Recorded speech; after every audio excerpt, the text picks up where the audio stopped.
Well, hello and good evening again to all of you. It is an absolute pleasure and privilege this evening to bring to you the inaugural session of the AmCham Sri Lanka CxO Book Club. Now, let me start off by reading a little bit of a quote that really resonated with me a couple of days ago as I was going through something. Because quite literally, this is what books and reading mean to me. So let me just, of course, this is in general about reading. It's not specifically about self-help or business or anything specific like that. It's about what books do and the sentiment that books invoke. So one of the reasons why we created this series and one of the reasons why we want to share this series, and it's absolutely essential fundamentals with you. So here we go. My favorite thing about reading a good book is when I actually forget that I'm reading it. When I devour words without really being aware of it. When I'm so lost in the world I'm reading about that I forget I'm not actually there. I feel the emotions, I hear the voices instead of read them. I know characters so well that I forget that they're only words on paper. I feel emotion rather than imagine it. I love and I hate, I cry and I laugh at paper and ink. This is the weirdest and the most beautiful thing I have ever experienced. And this is what a book is able to do to us. And I think today, especially in an environment where we've just gone into our fourth wave lockdown, a proper full-on lockdown, the entire island is back in shutdown. In a situation where numbers are absolutely names, since this is not a sort of broadcasted forum and it's actually something that we're doing in a sort of casual basis, I can share with you. I'm actually currently hosting this from a quarantine center. My mom is very critically ill. I don't know what tomorrow will hold, but that is the reality for many of us, and that is the reality for millions across the globe. So especially in a situation like that, being able to learn something from a book, being able to pick up a book and take some of its amazing properties with you, something that will inspire you, something that will encourage you, something that will teach you on your journey going forward, is something that I think is very, very important. And I think this initiative from AmCham Sri Lanka, which was led by the chairperson of our Knowledge Hub committee, Dr. Rasta Wickramasinghe Rather, is an absolutely timely one. And I'm excited at what this entire series holds in store for us.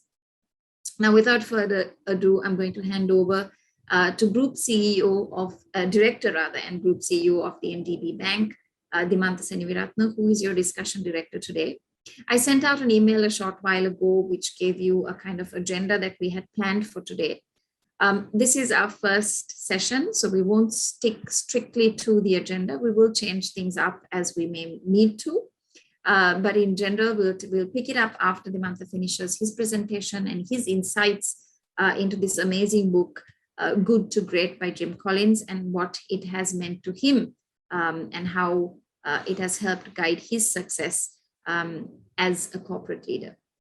So Dimantha, thank you very much for accepting our invitation, and over to you to take us on. I've given you control of the screen, so you can go ahead, but if there's anything, please feel free to just let me know and I will assist. Over to you. Okay. Thank you very much, AmCham, and also Dr. Ashita, for giving me this opportunity to probably be the inaugural discussion director for the CxO Book Club. And quite excited to share one of the books actually that inspired me for many years. That is Jim Collins' Good to Great. This book I read in 2009. This book was written somewhere in 2001. I'll give you some more details later on. When I was at HSBC, I had the opportunity to read this for the entire leadership team. I had organized a training, but I found the insights are quite useful. And that's when I asked me to come in for this inaugural session. I thought that I should select this book and share my thoughts and also share my experience applying most of the principles at two organizations where I led them and transformed them. So to share some of the learnings out of it. So why good to great? You all know that some companies have always been great, companies like Coca-Cola. And this book doesn't talk about this type of companies. Actually, it's about companies who are good for a long time and then somehow became great. And that is also for a long time. So to find out those companies, actually, Jim Collins and 21 researchers did this research in somewhere in 2020, 21. They researched 1,435 companies, all Fortune 500 companies, and then drilled them down and then selected 11 companies, great companies. And that's so the study is based on the research done on those companies. And the question this book attempts to answer is how did these companies become great? And what are those lessons? And are there any repeatable lessons? So answer is surprisingly simple, pragmatic, and straightforward. And I think if you ask me to summarize it in one single word, what's the success factor? I think it's a discipline. Discipline everywhere. To go from good company to great company, you need disciplined people, disciplined thought, and disciplined action. So in this, basically it talks about 6 core concepts. The first one is a level 5 leadership, then confronting the brutal facts, disciplined people, culture, then headshot concept, first identifying the people and then where to go, and also the flywheel, a very interesting concept. So let me take you through all of them briefly, given the time limitation that we have. As you can see from the diagram, as you move from good to great, on the left side, good company to a great company, there is a flywheel effect. The first 3 concepts slowly builds its momentum. Then there is a breakthrough and the momentum is almost self-fulfilling. A company can spend years of consistent effort to get the flywheel going up to a speed. But once a flywheel is up and running, company can actually sustain these results for many years. The other concept is that we should also remember good is also the enemy of great. So you should not be complacent. Not merely good is not enough. Many people and companies settle for good because it's easier to stay there. But many companies don't even try to be great. They are not striving to be best in the industry. This opens door naturally for the competitors. So being the best means there is absolutely no room for mediocre thinking. At the same in our lives as well. Few people lead great lives. That is because they are happy with living in good life. So in the summary, the first one is level 5 leadership. If you can move to the next slide, please. There's a pyramid of leadership levels starting from level 1 to level 5. If you think of about an organization hierarchy, the lowest level of leadership is the highly capable individual. That's a level 1. These are the people who contribute using their skills, know-how, and actually good work habits. Moving a step above the hierarchy, next level is the contributing team members. These are the people who are able to use their skills and knowledge to help their team to succeed. And level 3 are competent managers. Now, these managers are capable of organizing their team to efficiently reach predetermined objectives. And the level 5 is the effective leader. This is where the majority of leaders can be found, and they are able to create the commitment from their team to vigorously pursue a clear and compelling vision. Now, they are also able to create a high-performing team as well. And finally, we reach the level 5 leadership. Now, these are the great leaders as per this book, and they have the ability of the other 4 leaders, other 4 levels of leadership. They have all that, plus a unique combination of will and humility. And it is this unique combination that makes them great. Now, level 5 leaders are very, very simple. They may even media shy, but they are very, approachable people as well. So now what are these behaviors? Now the book talks about the behaviors as well, because it's important to understand who these level 5 leaders are who can be the level 5 leaders that we can groom for your organization so that our organization can basically perform at quite a high efficiency level. There are several behaviors of level 5 leaders. Now, one is they are ambitious. Of course, they are ambitious. Here's a paradox. They are ambitious, not personally. They are very, very personally ambitious people. But the ambition is for the organization to excel rather than themselves. Now, that's a key differentiator. At the same time, they tend to be modest about what they personally contribute and are self-effective. Now, the other thing is they're also driven. They are fanatically driven, obsessed even to produce exceptional results on a very sustainable basis. Now, the key word here is the sustainable result. This isn't a result of one-off heroic effort, sustainable results. So then they also build successors. They build their leadership team around them so that one day there can be enough successors when they leave. They build successors to even more successful. This is even in contrast to level 4 leaders who will sometimes set up their successors for failure to make themselves look good so that they can continue.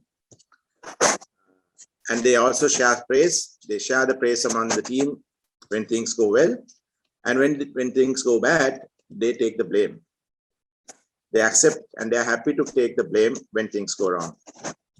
And they are very normal people. And they never have larger than life personalities or celebrities in level 5 leadership. So I think ideally you should try to develop these traits if you want to become a level 5 leader. And to encourage and find level 5 leaders in your organization, you can also look for these qualities. You may just already have level 5 leaders working for you. I think it's a matter of how you identify them. So a couple of ways to identify is, one is practice the good to great concepts. I mean, this will encourage the development of level 5 leaders. And also ideally try and hire more from within, because avoid the temptation to hire from external sources first. Try and give the opportunities for our organization people within. If you build them good training background, develop the talent, I'm sure you should be able to find enough people within rather than hiring from outside. And also invest in personal development, coaching, mentoring, and I'm sure this type of events also help to actually improve personal development. One thing they noted was all the selected companies had level 5 CEOs and also some of the level 5 leaders as well at the level. Concept is of disciplined people, and it's not just quality of leadership. It's about selecting people as well. Now, disciplined thought process needs people to think about it. So what does that mean? This is try to find out people what they're good at. I'm actually paying attention to the second half of this slide. First who, then what. Actually, and that's one of the most important concepts here in this book. It's very opposite of what we normally think of planning as being. It means that you don't decide what you want to do and then get the people you want to hire. No, it said you start by getting the right people into the organization and wrong ones out. And we get the right people to the bus and then put them also in the right places and probably get the wrong ones out soon. So getting the right people takes precedence over strategy, over vision, and over almost everything. First, you get the right people. I mean, it's important. And this is something I practice in the 2 organizations that I led. Always getting my leadership team the right people. If you're not happy, sometimes I'm not afraid to get some of the wrong ones also out from that. But it's very important that you get the right people. And then let them work out where you are going to, what you're going to do and how you're going to do it. First 2, and then what means shifting your mindset to realize that people are not your most valuable asset, but it's the right people who are the valuable assets in your organization. Now, benefits of putting who before what includes, it's easier to change the direction when you have the right people, because the people who are around you are present because of who they get to work with rather than what they are working on. And also you don't want to waste time and energy and managing your team They'll be a self-motivating and manages themselves. And also it gives the organization the potential to become great. A company with the wrong people can never become great. So as part of first two, then what? Collins actually in his book gives us three principles to follow. They are principle one is when you're in doubt, don't hire. Keep looking. Great companies are prepared to grow only at the rate they can hire right people. I mean, that's one thing that comes out from this book. Don't go and just rush into hiring people. If you don't have the right person, wait for the right person. Probably give somebody internally the opportunity to grow. Principle two is when you know you need to make a change in personal, act right away. So you must let go of the wrong people. And it's not fair on them as well. And it's not fair on the organization to keep them around. And for those other employees to keep the wrong people also, if that is not the case. But a word of caution here, don't overlook the possibility that the right person might just be in the wrong place. So give them the opportunity, put them into different roles and then try them out. But if they're not good, probably you need to have a very strong chat with them and let them leave the organization. In Sri Lanka, probably the firing is not that easy, but it's basically managing out. And this has been successfully practiced, done, and then only you build your agile teams to get you the next level. So principle 1 and 2 can be summed up as hire slow, fire fast. And principle 3 is, and put your best people on your biggest opportunities. Managing problems well can make your organization good, but only exploiting opportunities can actually make you great. So that's where you have to put your best people precisely where they can generate biggest opportunities. And if you later on decide to sell off problem business, again, great companies, what they have done is they have sold their companies, those problem business, but they have retained their talented staff who used to work for those companies. And by focusing on who first, you get many benefits. The best people will be debating what the what should be. This gives you a better chance of making the right what decision. With the right people in place, everyone will enjoy their work and meetings become very, very productive. And also people look forward to those friendships that they build within that organization that will last, and then sometimes that will develop to great personal friendships as well. Right, we can move to the next slide, please. The next one is about discipline thoughts. These are the concept. There again, you need to confront the brutal facts and face the reality when you take the leadership. If you have a level 5 leadership and you have the right people, then the whole organization is able to put company performance ahead in their own ego. This enables you to confront the brutal facts without losing faith that the company will be successful. Now, great results can only be achieved when you make a lot of good decisions and then execute them well. The execution is key here. And to make great decisions, you need to confront the facts. You need to understand where we have gone wrong. What are the things that we are good at?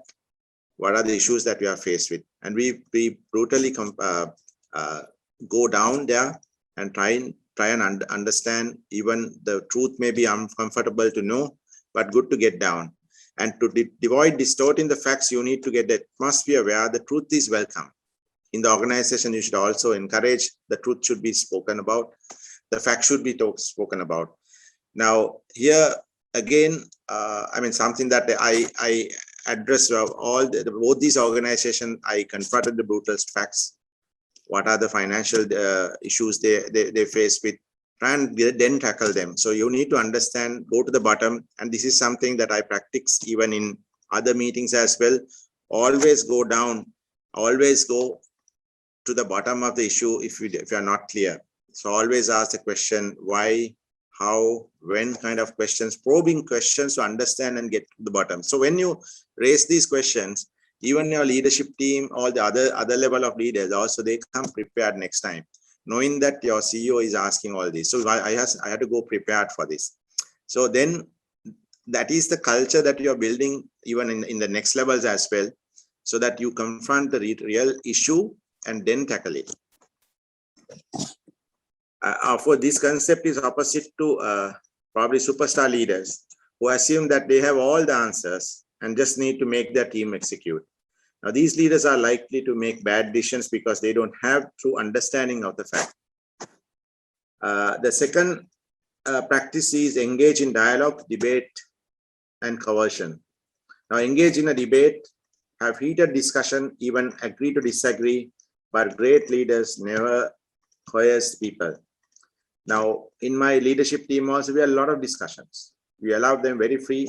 All of them respect each other, but a lot of deliberation, sometimes agree to disagree. But when you go out from the leadership team meeting, we all have arrived at a decision and everybody support that. Now, that's the level of culture we need to build. The third practice is conduct autopsies without blame and use them to learn. Now, things can go wrong. Even great companies make mistakes. Great companies don't try to hide these mistakes. Rather, they try to learn from these mistakes. Trying to blame someone for the mistake doesn't even enter into the conscious thoughts of good to great leaders.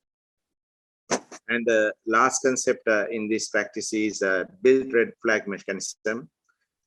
There again, great companies pay attention to what's really important and ignore everything else. Now they build red flag mechanism. These turn raw data into information that cannot be ignored. And the other interesting concept is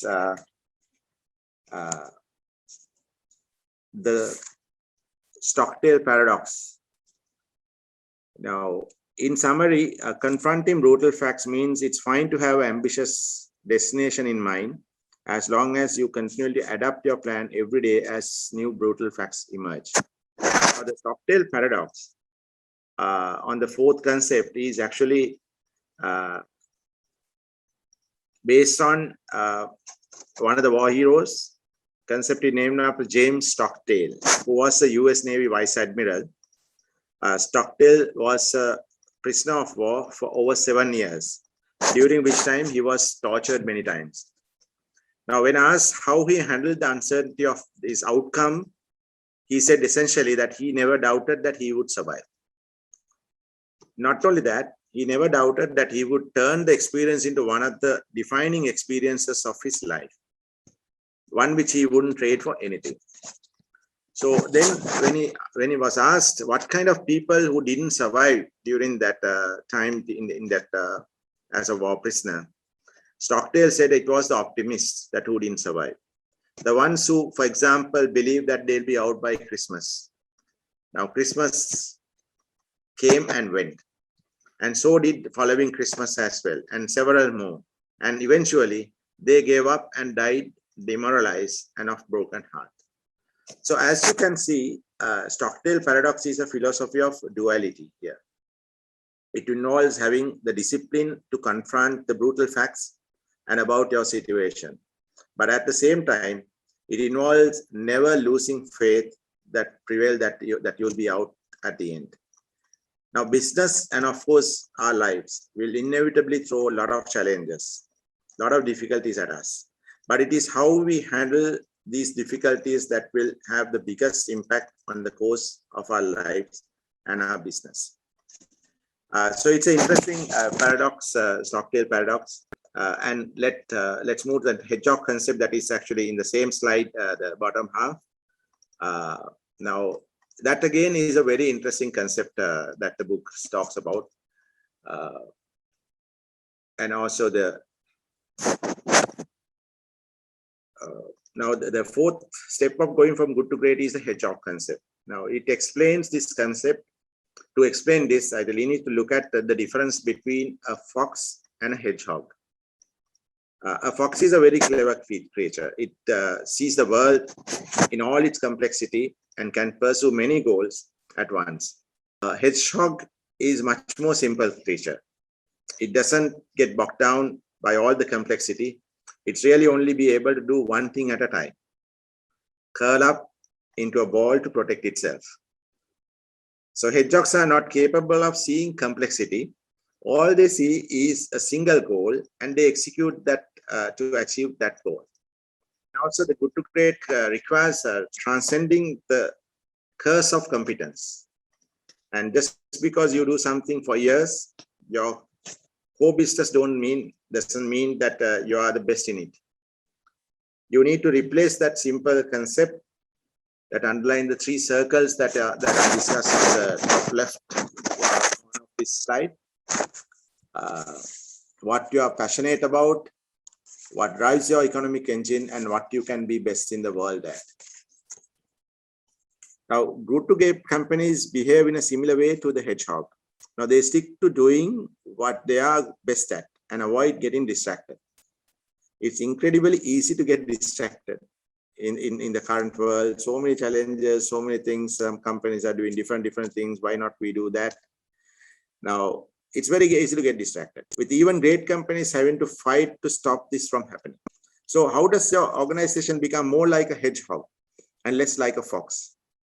You can find your inner hedgehog at the intersection of these three questions, and also what you are best in the world at, and also what drives your economic engine.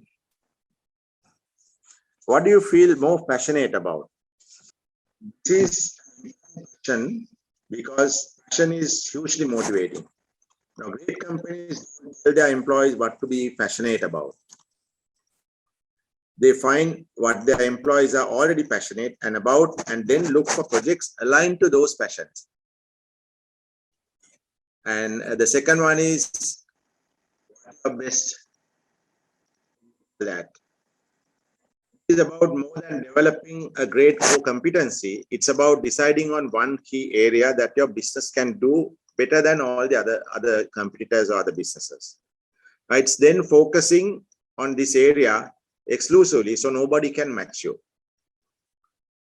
And the third one is what drives your economic engine. What is the one factor that creates money for your organization? Now, you think of economic engine as being like the blood flowing through your body, through our bodies. It doesn't define us, and it's not who we are and what we are about. But without it, we simply can't survive very long.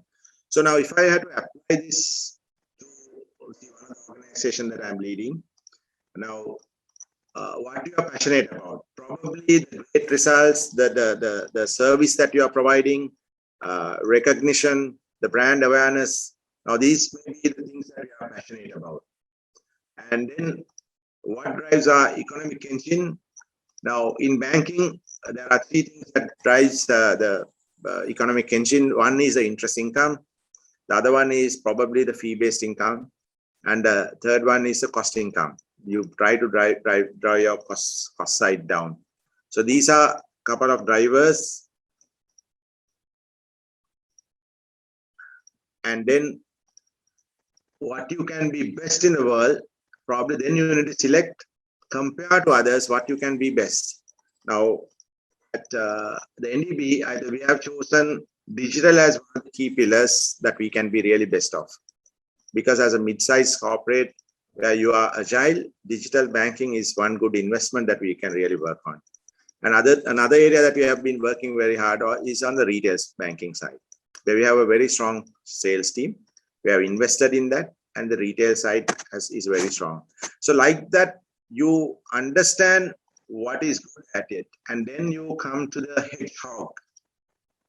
So the hedgehog here, in these particular areas, also what you are passionate about, what drives your economic engine, and what you are best at. I mean, so identify all that, and then put all your efforts like a hedgehog, try and manage that. Don't distract your areas, and that's where you really work, and that's where your investments are also going in. If the company is working at the intersection of all three questions passionately, of being the best, area where money can be created, then it's going to be likely that the company will be successful. Now, good to great companies set their goals based on this hedgehog concept. Now, this is very different from setting your goals from the desire to grow, for example. It takes time to develop your hedgehog concept. Now, that is another thing that we need to know. It won't come overnight. In a flash, a brilliant inspiration, no. To help develop their hedgehog concept, now many companies use something in this book they call business council. However, I mean, it's like our strategy focus teams. Now, wherever I always got my leadership team and the next level of leaders to be part of a larger community to come up with a strategic plan. And that is where these hedgehog principles are basically arrived at, by having quite a good level of dialogue and try and understand what are their key pillars, what are the key pillars of success that we are going to work on, and then execute them very diligently. That has been the success. And to be effective strategy team or a council, you need the right people on board, and it includes a very senior executives plus people from all levels of organization. And thereafter, you drive that through a program management office, ensure that it's properly executed. Whenever you're going in the wrong direction, probably get them disciplined to the right one. I mean, that's a part of the CEO and the leader to ensure that the execution takes place. But getting the strategy right, getting this hedgehog principle right is something that is important. And then we are moving into the culture of discipline. So having disciplined people eliminates the need of hierarchy. Now, having discipline of thoughts keeps everyone on track. Now, even in NDB, now we are very less hierarchical and we are accountable for each other, and they are leaders of their own. I mean, that's the level of leadership that we need to bring. Now, most companies fail not because of lack of opportunity, but because there is too much opportunity and they spread themselves too thinly. Now, a culture of discipline here means that having the organization full of people who will take action consistent with the hedgehog principle. Don't make the mistake of many executives mistaking control for discipline. Now, most of the companies have a culture, and some companies have discipline. Only few companies have culture of discipline. Now, when you have the disciplined people, that's where you need not have the hierarchy. So it's important that you build this culture, the discipline culture in the organization. Now, here again, the ethics of, now if you look at the graph here on the x-axis, the ethics of entrepreneurship, culture of discipline. And the great organizations have a high culture of discipline and also high. Now, to support a culture of discipline, you need to do 5 things as per Jim Collins. First one is build a culture of freedom and responsibility, but within the defined framework. Now, you will free up your time if you put up in place the boundaries, but let people decide for themselves how to act within those boundaries. All you'll have to do is manage the system itself. Now, just to explain, this is example of an airline pilot. Now, pilot is guided by the air traffic control, but the pilot has ultimate responsibility within that system for the safety of the aircraft, the passengers, and the crew. The second one is getting the right people on board, those that have will to achieve these responsibilities. Now, in a sense, it's about the right people confronting the brutal facts, following the hedgehog concept, and then having discipline to do what needs to be done to reach these objectives. So it's all step-by-step process to make it a great company. Then the third one is building a strong culture, not a dictatorship. It's not about driving your team relentlessly. It's more about creating a culture where the team wants to achieve. Obviously, the hedgehog concept will help here as it keeps everyone focused on what they're supposed to do. The last one is about creating extreme focus in adhering to your hedgehog concept. If you want to be average, start by trying to be great at a lot of things. Now, good to great companies keep focusing only on the hedgehog concept and avoid everything else. Now, paradoxically, this can actually create more opportunities for growth than if you try to do everything. Now, even at NDB, we are focused on doing what we are good at, and we even put our money, investments all in what we are good at. And we always apply the hedgehog concept, knowingly or unknowingly, and to ensure that what we want to achieve is ultimately achieved. The key takeaway from this chapter is that discipline on its own is pointless. Now, there are many examples from history where people have marched with discipline into disaster. Now, the key to going from good to great is get the right people, engage in critical thinking, then take in disciplined action, align them with the hedgehog concept. So even in the investments, as I mentioned, if the investment now, so we put those investment in where it makes sense. So if the fee income side or interest income side or cost management, for example, we are deployed 10 robust robotic processors at one of the, probably the only local bank to have 10 robots working hand in hand. That has improved saving about 110 staff, but more importantly, the cost income side. So that's, we made that investment to ensure that our cost income is brought down, the cost side is brought down. So we have one of the best cost income ratio in the banking industry. That's one small example. Then the sixth concept is technology accelerator. That's discussed in the latter part of the slide. So good to great companies thinks about technology in a different way. Now they will invest in new technology only if it serves the hedgehog concept. Now it's very interesting. Now they never use technology as a primary ignition point for transformation. Now there are some companies who use technology, ignite and then transform, but they may not last long.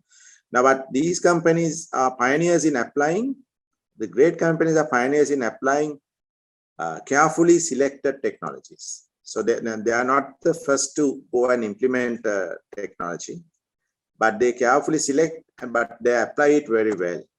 They view technology in light of this hedgehog concept. Now they ask if a new technology fits with the hedgehog concept. Only if there is a fit, then they will invest in it. Now I just shared the digital side, the robotic process automation or workflows. Now to improve the efficiencies, cost management side, we invested. So to ensure that it matches with our hedgehog concept. They become pioneers of technology aligned to the hedgehog concept. They use technology speed up momentum they already have. Now, this is part of their discipline in approach to excelling in the hedgehog concept. Now, there again, now one area that I spoke was the retail side. Now, we have a very strong team, sales team who can actually sell. We are the largest retail asset base. And that's thanks to a large sales force as well. Now there again, we use RPA to ensure that how the sales incentives are calculated, how these are credited to the account, the incentives. Not only that, recently we use the technology to tie up with the Credit Information Bureau so that credit score can be used in a loan approval mechanism straight away. So it actually takes a couple of steps out when you use the credit score to evaluate somebody's credit score and then grant a loan. And the next step would be over using your app, applying a loan, and then based on the credit score, you get your credit score without even coming to the bank. So like that, we invest in the technology, right technology to where we are good at, where we can make money, but where we are good at. Another one is the technological investment that we are making is the eKYC. The VKYC is the virtual KYC. Through a video call, you ascertain your KYC, you match with now the register of person, the identity card is now all digitalized, so you can match that. You access the register of person website, and also with the AI technology, you can basically match with your ID and your current picture and ascertain whether they are the right person or whether we are facing the right person. So a person need not come to a bank branch to open an account. So now these things are used to ensure that one is you manage the cost, one is you give better service to the client. Client need not lose time in coming to a branch. Again, all in line with the hedgehog concept. So that's where you invest. Another one that we are very soon that we'll be implementing is stock trading using the NEOS app. Again, providing the service is one side, but also getting more current and savings accounts with the bank, so that using that savings account, one can use stock trading, stock buying activities through the mobile app. And for that, we have a group subsidiary who's in the stockbroking arm as well. And use this technology in a unique way. That's a third item in the technology accelerator. So because they examine technology through the lens of their hedgehog concept, they will often use technology in ways other than intended. And also they maintain balanced view of technology. Now that means they view how technology is used as being far more important than adapting the latest technology. Yeah, and this is again a very interesting concept, the flywheel and the doom loop concept. Now, good to great flywheel effect. The flywheel here builds the momentum, and then it and then take a big turn, and then it runs on its own. Imagine a very large flywheel, thousands of kilograms in weight. To get it to spin, you need to start pushing it. As you begin to push, you might make a single step of progress. Now then another step, like that. Slowly you push that. A single push has no impact on the wheel. Even a singular massive push won't have a big impact on a flywheel. But slow, continuous pushing ensure that the flywheel turns. If you first start to push it, it seems you're almost impossible to turn. But when you keep doing it, pushing it and pushing it and pushing it, the more momentum you build up, easier it gets, but you will still need to keep pushing hard. Then at some point, as you run behind this giant flywheel, it takes on a life of its own and it's spinning really fast and doesn't need much effort to spin thereafter. And in fact, now it's really difficult to stop thereafter. Now we have achieved good to great flywheel effect. We are taking consistent action in alignment with our hedgehog concept. So we are then achieving some visible results, and then this in turn energize people and momentum, and it's easier to sustain without much effort. Now that's the flywheel effect. And I think in both organizations that I led, Pan Asia Bank and then now NDB.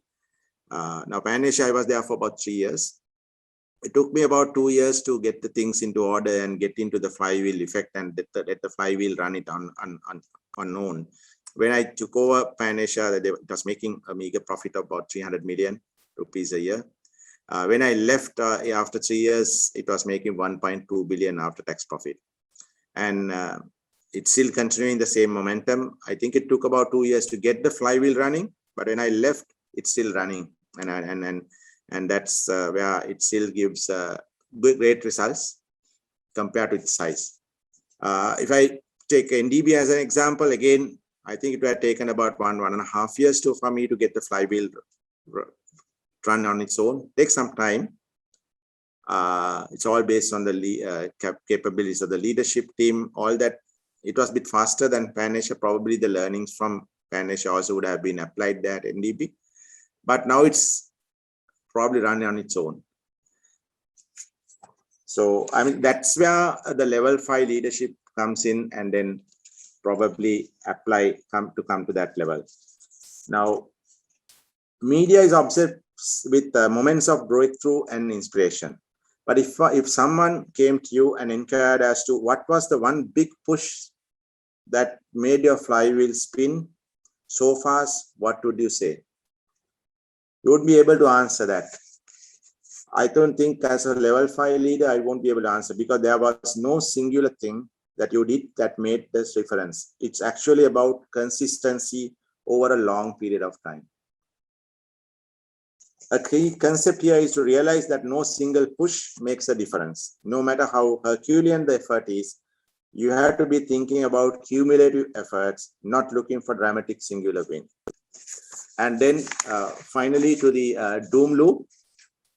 Doom loop is the opposite, and it is how bad companies do things. So they start with a great idea or a flash of brilliance.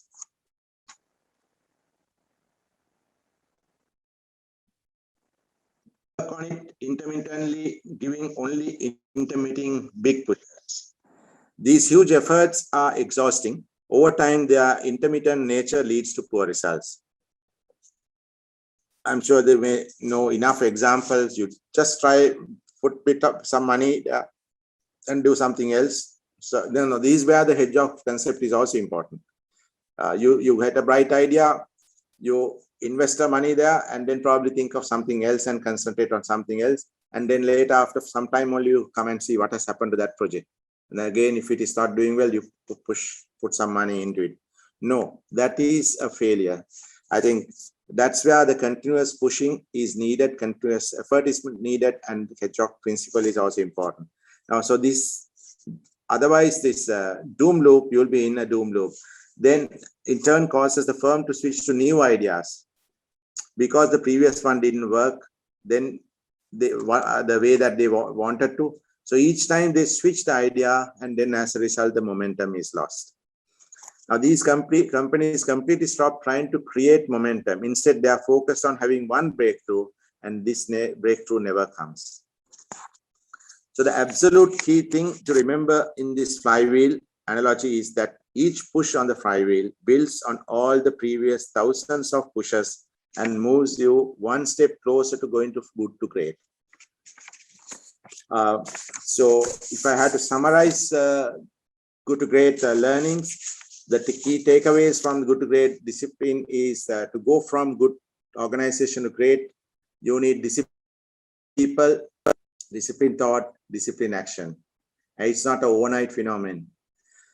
Discipline people means getting the right people, getting them focused on excellence, put them into right places, give them the autonomy, give them the challenges, and let them lead it. Discipline thought means being honest about the brutal facts, getting them all sorted, and avoid getting sidetracked, hedgehog principle. And the discipline action means understanding what is important to achieve, understand your hedgehog concept, and then push and then achieve it. So key to going from good to great is to get the right people on board, engaging in critical thinking, then taking discipline actions aligned with the hedgehog concept.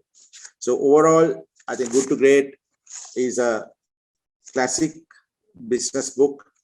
And I'm sure if you read it, there's a lot more examples given in that book, how the companies have turned around. I'm sure you will enjoy reading it, and many examples that you can really learn from. So thank you for listening to me, and I'm quite happy to take questions of the way that we want to handle this. Leave it to Rashita and Virai to continue the rest of the dialogue.